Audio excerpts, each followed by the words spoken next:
Hello, Petal. Here we go again. Do you know, I was just thinking to myself after the last chapter, I am such a dork. Why did it not occur to me? Another fine myth. It's like another fine mess. So, because there's only a couple of chapters left, I thought it'd be a good idea just to keep going until either my voice goes out or the dogs pass gas enough to tell me they want their dinner. Yeah, that's a good concept. That's how we like to do, isn't it? Yes. I forgot to ask you on the last chapter is if you could push the notifications bell or share, subscribe, like if you want to. If you do like it, that is. That'll be a great big help for the channel because they're changing a lot of stuff going on and it's just one of those things that everybody says. I know it's a bit daft, but do you know something? I just poked myself in the finger with me hair poker thing. You know, the kind of like the hair sticks that you just stick in your hair and it just keeps it up in a bundle and you just like poof. But this one's actually quite, I need to maybe smooth that down a bit. Either waffle. I think it's just because I'm tired and it's just, I'm happy. I'm tired and I'm happy and I'm just chill. So I'm just waffling a bit extra. But not so much as to not get this book finished. Because I've been dragging my heels and I just feel like, it's like, as I said, I'm recording Mary Poppins as well. It's almost as if like when that autumn wind blows in and you suddenly become alive, you know. It's like most animals go to sleep for winter, not me. I'm like, woohoo! None of that horrible, sunny, hot, sweltery, icky, sticky stuff. We're now coming into the cosy time, which means big hoodies. Woo! I'm actually wearing my favourite one. I think I told you about it last time. My dark side hoodie. I'm going to get myself another one though. I've seen one which is like Rebel Scum since 1977. I was like, oh, that'll do. I do like me Star Wars hoodie, especially when I buy them 2 sizes too big, just so I can bomb about in them. I say bomb about like I'm any sort of like dynamic person or anything. I kind of like more like puddle about a little bit with enthusiasm. Puddling about with enthusiasm, my new phrase. That's the way it's going to go. But right. Yes. Oh, I didn't tell you as well. I finished Murder in Cairo, so that's exciting. That's another one. That's book number 54. I come to think about it, and like I've only just done this since COVID, and I look at how much I've done on here, and I've got 54 professionally produced books. That's scary, you know. It just kind of like, and that's not even counting the amount of books I actually read, which has dropped off in recent times, to be perfectly honest. But I am. As I said, it's summer every time. It's cloying and it's clammy and it's a lovely season, don't get me wrong. It's lovely and it's pretty and everybody enjoys it and it's really nice and everything, but I don't. Alright, I don't. But to be fair, if I'm in it and I'm in company, I don't bleat on about it. I just avoid it. It's not a case of me. It's like, yeah, no, I'm just going to avoid that. I'm going to avoid that noise. Let's just crack on and do something else. Yes, right, we're going to get on with chapter 23 of another fine myth. Since prehistoric man, no battle has ever gone as planned. D. Graham. We crouched in a grove of small trees on a knoll overlooking the inn, studying our target. The inn was as Quigley had described it, an isolated 2-story building with an attached stable squatting by a road overgrown with weeds. If Istvan was relying on transients to support his business, he was in trouble, except we knew he was doing no such thing. He was mustering his strength to take over the dimensions, and the isolated inn was a perfect base for him to work from. "Are you sure there are no wards?" Aahz whispered. He addressed his question to Tanda. She in turn shot me a glance. I gave a small nod of my head. "Positive," she whispered back. It was all part of our plan. As far as Quigley was concerned, Tanda was the only one of our group that had any supernatural powers. "Good," said the demon hunter. "Demon powers make me uneasy. The less we have to deal with, the better I like it." "Don't get your hopes up," Aahz commented, not taking his eyes from the inn. They're all right. The easier it is to get in, the harder it'll be to get out. And they're making it awfully easy for us to get in." "I don't like it," said Tanda firmly. "Neither do I," admitted Aahz. "But things aren't going to get any better, so let's get started. You might as well get into disguise now." "Right, Aahz," she said. Neither of them looked at me. In fact, Aahz stared directly at Tanda. This kept Quigley's attention on her also, although I must admit it helped that she began to writhe and gyrate wildly. Unobserved, I shut my eyes and got to work. I was getting pretty good at this disguise game, which was fortunate because I was going to be sorely tested today. With a few masterful strokes, I converted Tunder's lovely features into the dubious face of the imp Higgins, or rather, Higgins's human disguise. This done, I opened my eyes again. Tunder was still gyrating. It was a pleasant enough sight that I was tempted to prolong it, but we had work to do. I cleared my throat, and Tunder acknowledged me with signal by stopping. "How do I look?" she asked proudly. "Terrific," I exclaimed, with no trace of modesty. Aahz shot me a dirty look. "It's uncanny," Quigley marvelled. "How do you do that?" "Professional secret." Tunder winked at him. "Off with you," Aahz commanded. "And you too, Skeeve." "But, Aahz, couldn't I—" "No, you can't. We've discussed it before. This mission's far too dangerous for a lad of your inexperience." "All right, Aahz," I said, crestfallen. "Cheer up, lad," Quigley told me. "Your day will come. If we fail, the mission falls to you." "I suppose so. Well, good luck." I turned to Tunder, but she was already gone, vanished as if the ground had swallowed her up. "I say," exclaimed Quigley, "she does move quietly, doesn't she?" "I told you she could handle herself," Aahz said proudly. "Now it's your turn, Skeeve." "Right, Aahz." I turned to the dragon. "Stay here, Gleep. I'll be back soon. And until then, you do what Aahz says, understand?"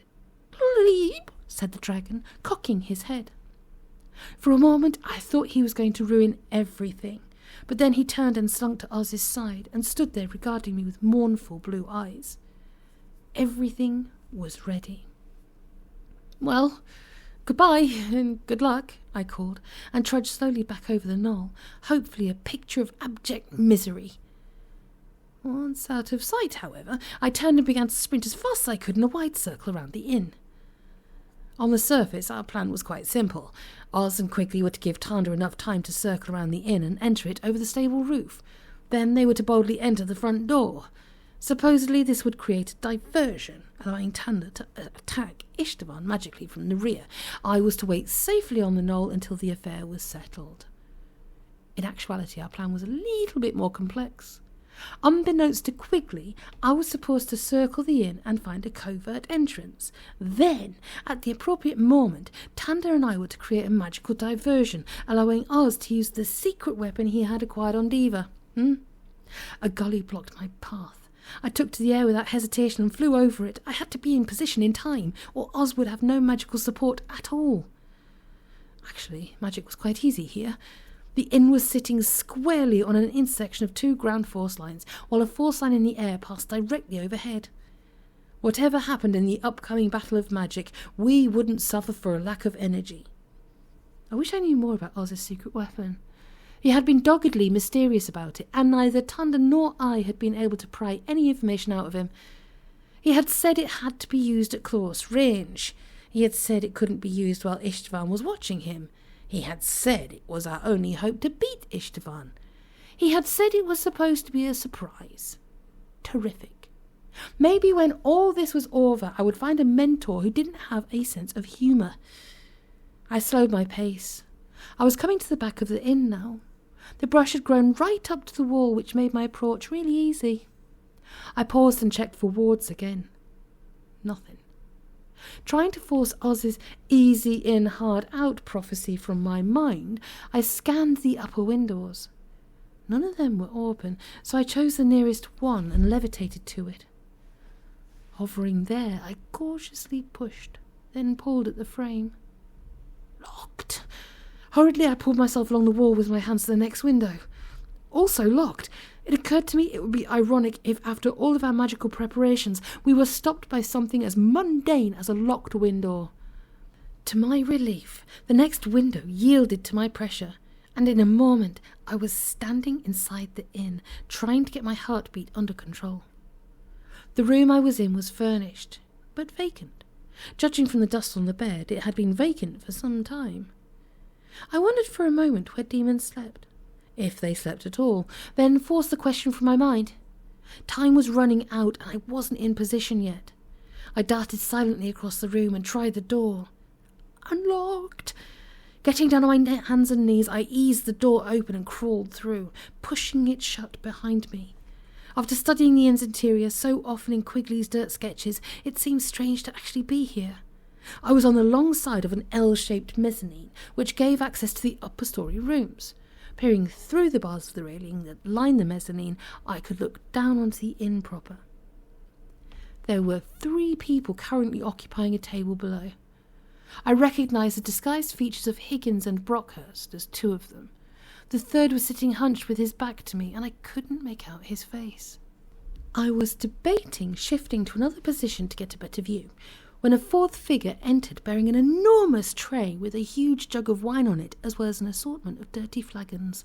"This round's on the house, boys," the figure chortled. "Have one on old Istvan." Istvan? That was Istvan! The waddling figure below did not seem to display any of the menacing features I had expected in a would-be ruler of the dimensions. Quickly I checked him for a magical aura. There was none. It wasn't a disguise. He really looked like that. I studied him carefully. He was tall, but his stoutness kept his height from being imposing. He had long white hair and a longer white beard, which nearly covered his chest with its fullness. His bright eyes were set in a face that seemed to be permanently smiling, and his nose and cheeks were flushed, though whether from drink or laughter I couldn't quite tell. This was the dark figure of evil I had been dreading all these weeks. He looked to be exactly what Quigley said. He was a harmless old innkeeper. A movement at the far end of the mezzanine caught my eye.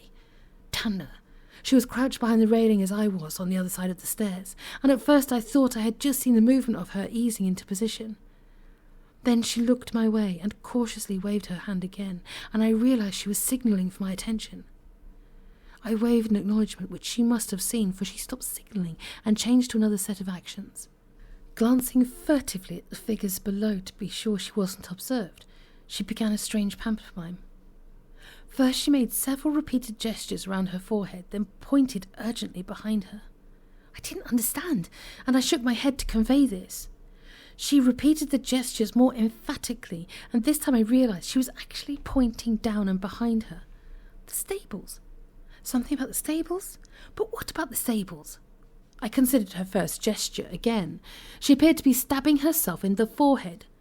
Something had hit her in the stables. She had killed something in the stables. I shook my head again. She bared her teeth at me in frustration. Innkeep! I jumped a foot at the bellow. Aahz and Quigley had just walked through the door. Whatever Tanda was trying to tell me would just have to wait. Our attack had begun. 2 flagons of your best wine, and send someone to see to my unicorn. Aahz was doing all the talking, of course. It had been agreed that he would take the lead in the conversation. Quigley had not been too happy about that, but in the end had consented to speaking only when absolutely necessary. Their entrance had had surprisingly little impact on the assemblage below.